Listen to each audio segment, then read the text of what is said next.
কেন কামদেবকে ধ্বংস করলেন শিব? কি এমন ভুল করেছিলেন প্রেমের দেবতা কামদেব? অনেক যুগ আগে কৈলাস পর্বতে গভীর ধ্যানে বসেছিলেন শিব। চারদিকে নিস্তব্ধতা, যেন সময় থেমে গেছে। কিন্তু সেই সময় অসুরদের শক্তি বাড়তে থাকে, আর দেবতারা ভয়ে কাঁপতে থাকে। তারা জানত, শিব যদি ধ্যান না ভাঙেন, তাহলে পৃথিবী ধ্বংস হয়ে যাবে।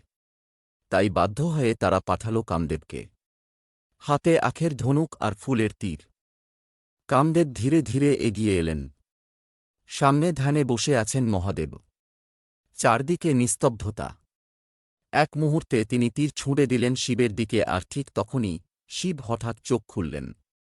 আর তার কপালে জ্বলে উঠল তৃতীয় নয়ন। সেই নয়ন থেকে বের হওয়া আগুন মুহূর্তে চারদিকে ছড়িয়ে পড়ল। আকাশ লাল হয়ে গেল। পাহাড় কেঁপে উঠল। আর সেই আগুনে কামদেব ভস্ম হয়ে গেল। তারপর আবার সব শান্ত। শিব ফিরে গেলেন ধ্যানে। কিন্তু সেই দিনের পর থেকে সবাই জানে, শিবের তৃতীয় নয়ন খুললে ধ্বংস অনিবার্য। ভিডিও ভালো লাগলে লাইক আর সাবস্ক্রাইব করো।